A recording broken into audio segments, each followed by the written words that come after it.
What's up, everybody? This is your boy Uber Hikari, aka the Nerd Nigga, here to bring you another video with no frills, just the analysis. And today I'm here to bring you the review of Attack on Titan Chapter 54, entitled Place of Counterattack. Alright, so first off, before I get into this chapter review, just to let you guys know where I stand on reviewing the rest of the anime, not going to be doing that. Sorry to disappoint you if you thought that I would continue to review the anime, but I don't even know if there's going to be a second season of the Attack on Titan anime. I mean, I haven't heard anything and I haven't really looked into it, but I'm assuming there won't be. I didn't even finish watching the anime, so I don't even know where they left off with respect to the manga. I'm just assuming that there probably won't be second season of the Attack on Titan anime. But in any event, I'm not going to be reviewing the rest of the first season. But if there is a second season, I don't know, but I probably won't be reviewing that either. Simply because I'm already reviewing the manga, and it just wouldn't make sense to review the anime and the manga. I know some reviewers do that, but I'm not really one of those guys. I'm not going to be reviewing the anime and the manga of the same series. Too much work involved in that. Alright, so let's get into this chapter review. This chapter was actually pretty good and very informative. Very informative. First off, let me talk about the artwork. I've been reading the manga for, I don't know how long. Maybe, it's got to be more than a year. It's got to be more than a year. But I remember when I first started reading the manga, the artwork was... Two thumbs down. Two thumbs down. The artwork wasn't as bad as Togashi's Hunter x Hunter artwork, because the artwork in that towards the end, or rather towards the more recent volumes, just got wretched, downright wretched. The artwork, Isayama's artwork in Attack on Titan, was never that bad, but it was pretty bad. But I have to say that in preparing to review this series, because I hadn't read the series in quite some time, and I just read like the last 13 to 15 chapters or whatever, I really started to notice a pretty significant improvement with respect to the artwork. Like I said, the first couple of volumes were pretty rough, especially with respect to movement, like body structure in action scenes and in fight scenes. But now that's vastly improved. And yeah, some of the fight scenes are still a little bit sketchy, but for the most part, the artwork is pretty beautiful. Especially the body structure looks wonderful now, and the backgrounds look absolutely fantastic. But as I started thinking about the improvement in the artwork, that makes sense because this manga comes out monthly, and most seinen mangas, which generally have better artwork than shonen mangas, generally have better artwork because it's a monthly series rather than a weekly or a bi-weekly series. And that's no exception here. Even though Attack on Titan is a shonen rather than a seinen. Although, it really does skirt that line between a shonen and a seinen.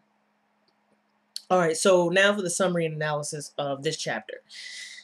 This chapter, not a lot happened, but we got a lot of information, and what did happen is going to have some pretty significant implications for the rest of the series. Or at least for this arc, and probably the rest of the series as well, now that I think about it.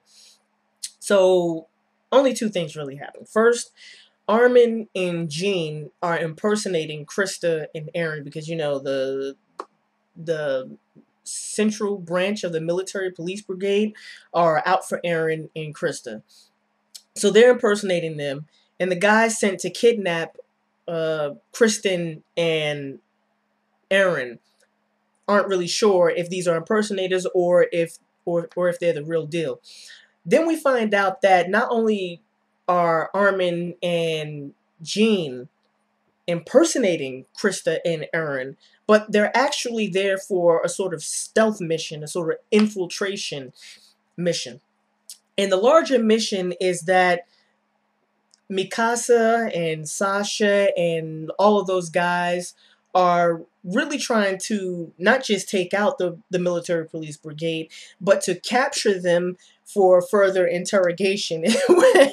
And we sort of saw one of those scenes, I think it was like page 41 or 42 or somewhere around there, where you could see a guy just sort of strapped into a chair, and you see all the surgical equipment displayed before him. Like, yeah, bro, you're about to get that work. For anybody who knows Loaded Lux, you'll get that reference. He's about to get that work. So they managed to capture some of the people some of the people who were sent by the military police brigade, interrogate some of them, bring some of them in, and in the end, the second thing that happens is that there's now a new alliance between the Survey Corps and the Reeves Company. And it's about to be a coup d'etat because they've developed this alliance to take out the king and take over the government. That's pretty much what it is. So now let me just break down a lot of things because this chapter gives us so much information about the Titans and about the structure of the society and the Attack on Titan world and the structure of the government, that it actually took me quite a while to figure out just what in the hell was going on. So apparently in the Attack on Titan world, their system of governance is a monarchy. Not too difficult to figure that out. They've got a king. Of course, it's a monarchy. And the military police they don't just protect the king. Because at first I thought that they were just there to protect the king, but they don't just protect the king. They actually function in society as a private military force for the king, and they work at the behest of the king. That's a little bit different, because that means that pretty much all of the military power, or at least the military power that matters in the Attack on Titan world, or in the society of humanity in the Attack on Titan world, is centralized in the form of the command of the king. So that doesn't just mean that the military police protect the king. That means that the military police functions as the king's private military. Those are not the same thing.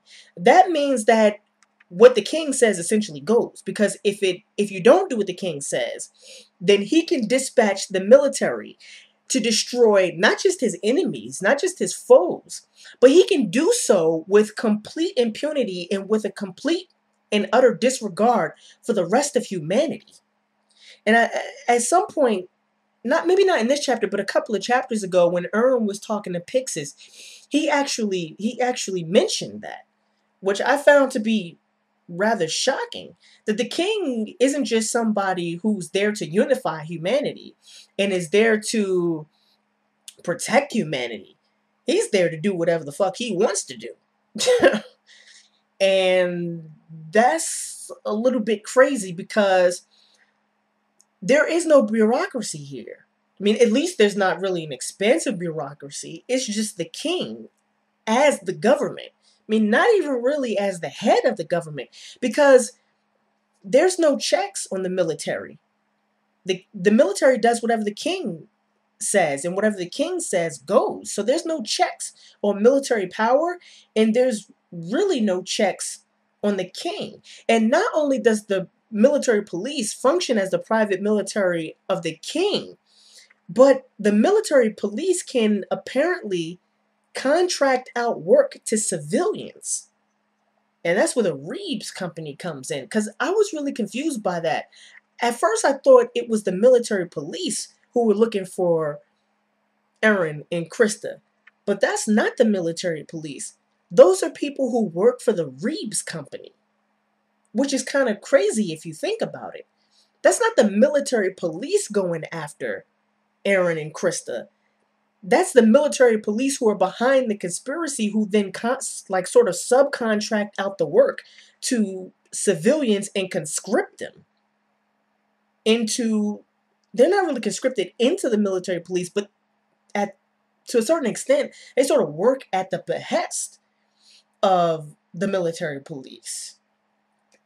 And so, as you can pretty well imagine, this leads to a massive amount of corruption within the military police, and not just within the army in general, and not just within the military police, but within the central branch of the military police, because the central branch is sort of like the CIA of the Attack on Titan world, or the government of humanity in the Attack on Titan world.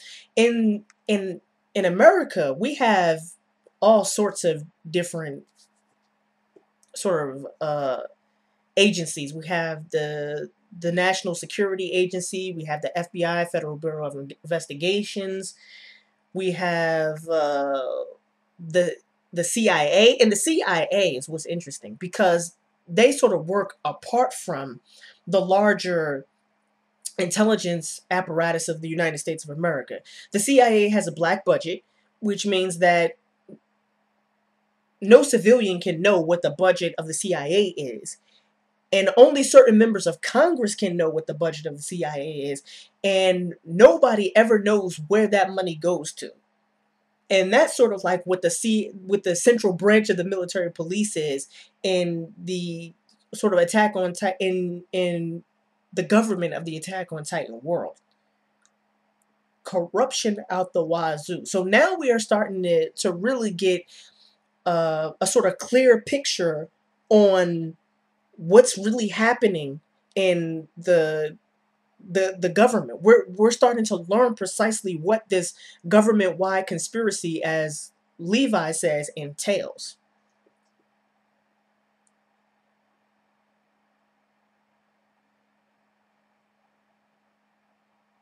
So this means that the conspiracy doesn't just go to the military police, because if the military police work for the king, and they work at the behest of the king, and that means the conspiracy goes all the way to the king itself. So when they say this is a government-wide conspiracy, or at least when Levi says this means that this is a conspiracy of the king. Because in a monarchy, the king is the government. King sits at the top. The military police is his private military, his private army, and they can sort of conscript civilians to work at their behest. And this is why Levi has to work with the president, Demo Reeves, of the Reeves Company, because he needs him in order to take out the king, and in order to sort of expose this government-wide conspiracy and get to the bottom of it. Also, so we have that sort of clear picture of how the government of humanity works in the Attack on Titan world. But that's not the entire picture, because that only gives us the picture of the government.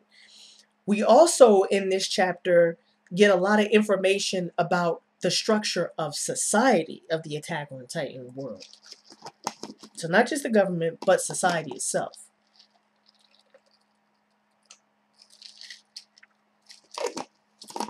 And all the different factions of society.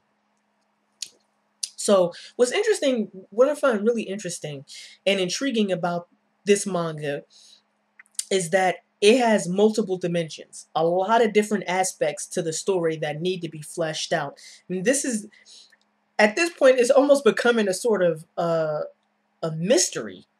Like, and I guess to a certain extent it's always been like that, but now we're getting layer upon layer upon layers of the mystery revealed that we didn't all get at the very beginning of the manga.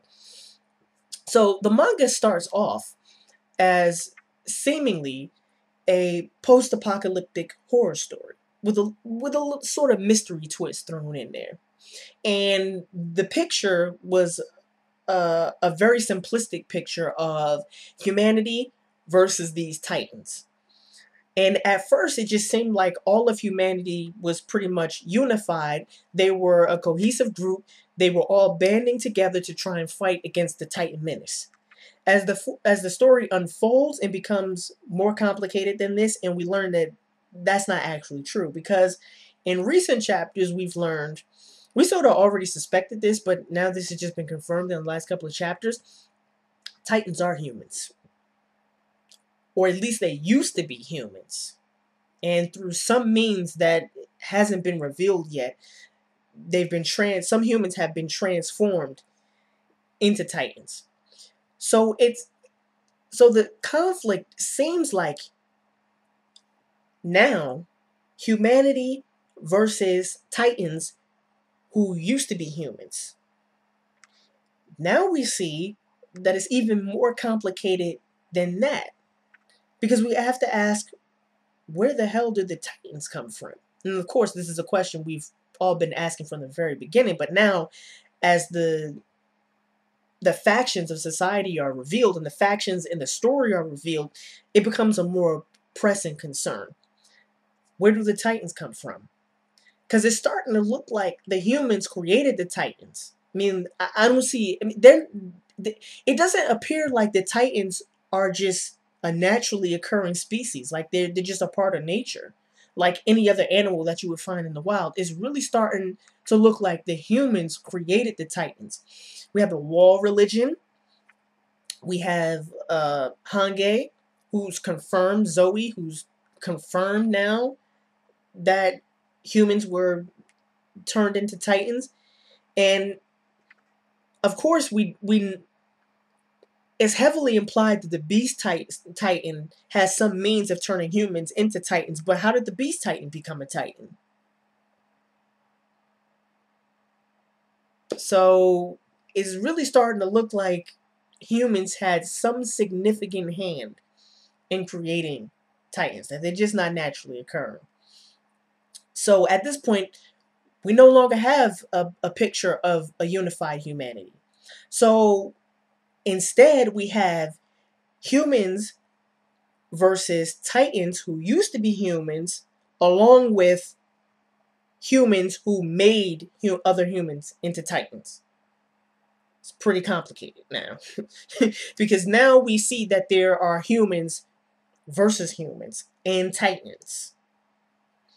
But it's even more complicated than this. Like I said, this manga is really starting to blow my mind with how many multiple aspects there are of the story. Like I said, it's even more complicated than this now, because the humans who are fighting the Titans and who are fighting the other humans who presumably made other humans into Titans, humanity is not unified. And we see this through the factions and the infighting in the story. We have the king. We have the different branches of the military who are not a cohesive unit. They're all fighting against each other. We have companies who essentially function as ad hoc governments. That's what the Reeves Company is. The Reeves Company is not a government agency. It's a company. It's a private company that works to keep towns functioning and make a profit off of that. We have the royals, who at this point it's not clear what their role is in the story, but we know that the king can't just do whatever he likes, because the royals function as some sort of balance in power, or balance of power rather. And we have the wall religion. So we have all these different factions of humanity. So now it's different factions of humanity who are all fighting against each other versus Titans and other humans who created the Titans. That's a pretty complicated and drawn out mystery. That's a pretty complicated and drawn out conspiracy, because I'm pretty sure that the conspiracy doesn't just stop with one faction of humanity, say the king, for instance. Other people must be implicated in this, like the people who are part of the wall religion, or even the royals, who no significant time has even been spent on the royals. We don't even know where they fit in this whole thing. And the conspiracy must also extend to people who created the Titans. So this conspiracy is not just a government-wide conspiracy, as Levi thinks. It's a humanity-wide experience, because there are multiple factions of humans who are implicated in this conspiracy, who must be, I mean, that's what common sense tells us anyway. They must be in some way implicated in this conspiracy. And we see this played out in a couple of ways. First, we see this played out with Pastor Nick. This sort of infighting between all the different factions of humanity. Pastor Nick was murdered by the military police, right? The military police are the private army of the king, right? And Pastor Nick is from the wall religion, right?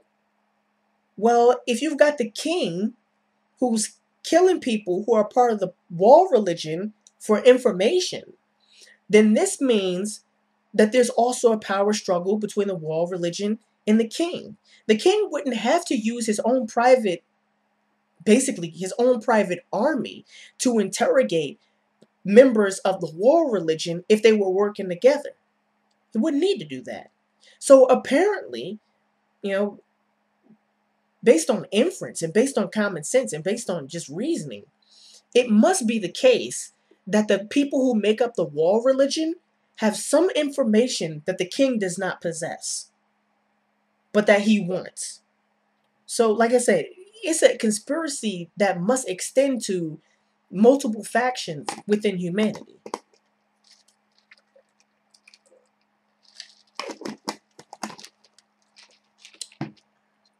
Also, this whole simplistic picture of humanity versus Titans, it's not how it really is. In the end, we have humans who are not just in a war against Titans, but are in a war against themselves. And it seems like the humans can be just as dangerous as the Titans. Like I said before, a couple of chapters ago, I forget what chapter it was in, but Erwin and Pixis are talking about the lengths that the king is willing to go to in order to get his hands on Krista and Aaron. And at one point, Aaron says to Pixis, and I actually had to go back and get this quote because it was when I read it, it was a little startling and kind of ridiculous.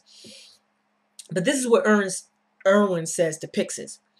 He says, in order to get their hands on Aaron and Krista, the government is prepared to use all of their authority and power without any regard for their citizens or the wall.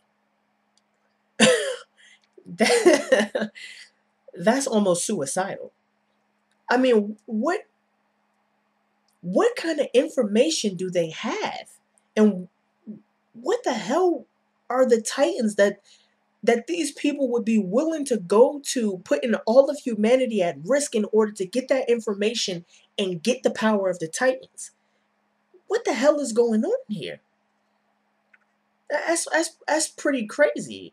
Part of what we know is that it's now humans versus humans, multiple factions fighting against each other, versus the Titans who used to be humans and the humans who created them. So this isn't just a post-apocalyptic horror story, but it's now become a dystopian story. And for those of you who don't know the difference, dystopian stories are about society. They're about what happened when society becomes degenerate, when systems of governance breaks down, when law and order breaks down, when there's chaos within society. So examples of these type of stories, dystopian novels, or at least examples of dystopian novels, would be stuff like Brave New World by Aldous Huxley and 1984 by George Orwell. Post-apocalyptic stories, however, are about devastating cataclysmic events, which are generally not about society, but are about natural disasters. So think of the movie 2012, think of the movie Day After Tomorrow. Those were sort of, those were apocalyptic stories. Not necessarily post-apocalyptic, because post-apocalyptic is what happens after an apocalyptic event. But you get the idea. So now this manga started off, like I said, looking like a post-apocalyptic horror story, but now we're starting to look dystopian, because it's starting to look like it, like I said, it's starting to look like the Titans aren't just a naturally occurring sort of cataclysmic event. They were created by humans and by the breakdown of human society. And let me just talk about the Titans. Gotta talk about them. What I'm thinking is, did the government and did the wall religion and did the other factions within humanity know that Titans used to be humans? Because it seems like the Survey Corps just found out about this. Looks like they look pretty shocked to find out that Titans used to be humans. And now I'm wondering, did the government know about this? Or did the wall religion know about this? Or who else might have known about this? And this is what makes me say, when I realized that Titans used to be humans, this is what made me realize that the Titans can't be naturally occurring. They can't just be some sort of environmental event that created them. They must have been created because humans are transformed into Titans. And now I'm starting to think that perhaps humans may have created Titans as a sort of experimental weapon of war, and that perhaps got out of hand. And maybe that's the bottom of the government conspiracy, or the conspiracy perhaps of all of humanity. And if you think about it, it kind of makes sense, because Titans only eat humans. They don't attack other animals. They don't eat other plants. They don't attack anything else or eat anything else except humans. And Titans eat humans even though they gain no sustenance from them. So even though humans have no nutritional value for Titans, Titans still eat them. And not only do they eat them, but once their stomachs get full, they just regurgitate the dead humans and keep eating more. So in essence, Titans don't do anything except kill other humans, which is pretty much the sole purpose of war. If you go to war with somebody, you want to kill them and only them. You don't want to damage pretty much anything else, because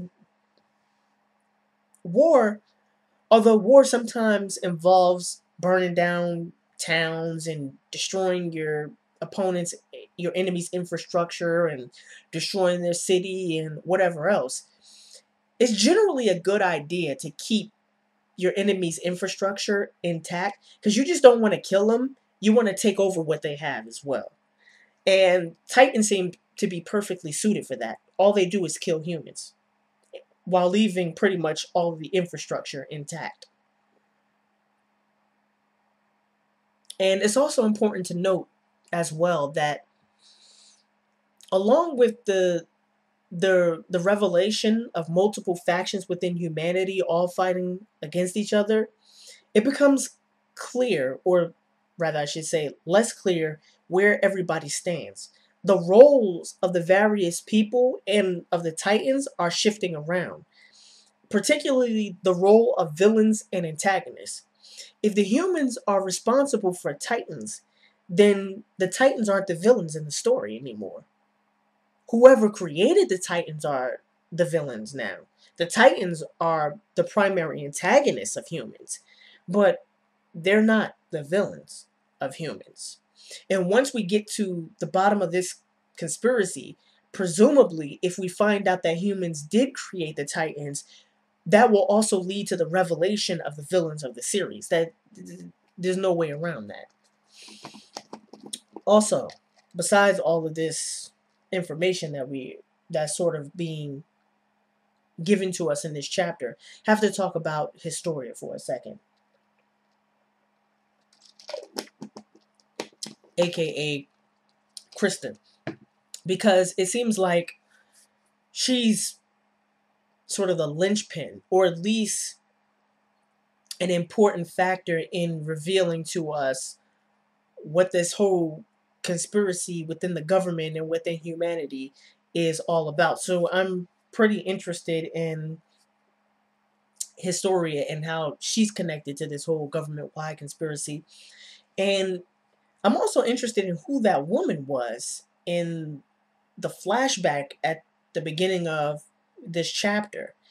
And of course, I want to know who she is and why did she make Historia forget who she was.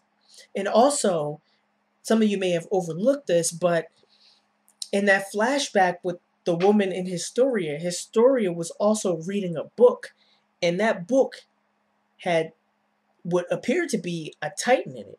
very clearly a Titan. And I'm wondering if that book will ever reappear, or what that book is about, or if it has any further implications for the story, because I thought that was rather intriguing that Isayama would take the time to show us the book and then show us the Titan inside the book. Thought that was pretty interesting.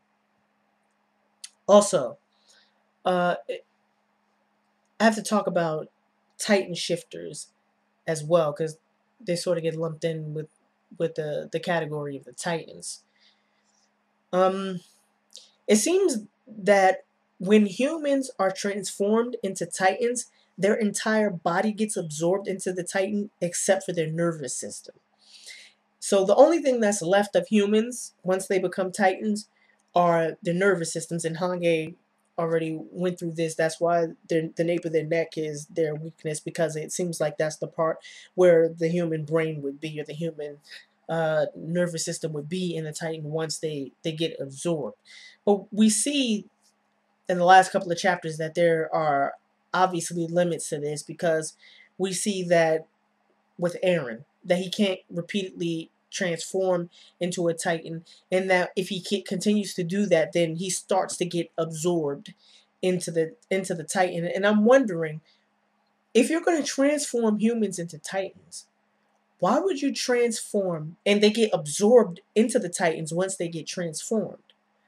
Why would you create humans that could shift into Titans and then turn back into humans? Why would you do that? I can understand why you would create Titans as a sort of experimental weapon of war, but why create humans who can shift back and forth between humans and Titans?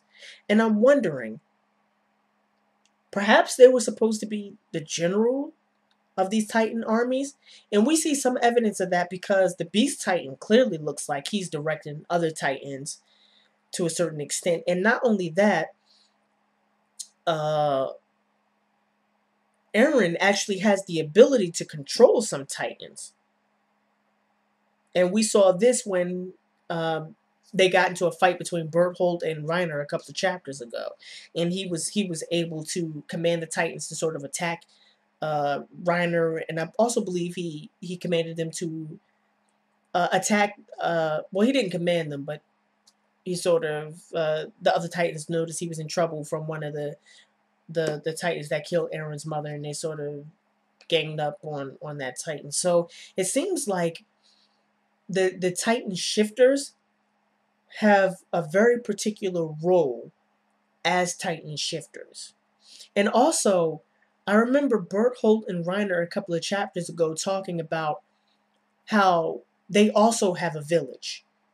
And presumably that village is tied into this whole conspiracy and connected to the mystery of the Titans as well. So, like I said, this was you see, this is a 33-minute video. This chapter brought a lot of things full circle, gave us a lot of information, and sort of pulled back all of the different layers of the government-wide conspiracy and mysteries and everything. So this was a pretty great, awesome, and informative chapter. Can't wait for the next chapter to come out. So this was your boy Uber Hikari, aka the Nerd Nigga. Just brought you another video with no frills, just the analysis. Peace and have a blessed day.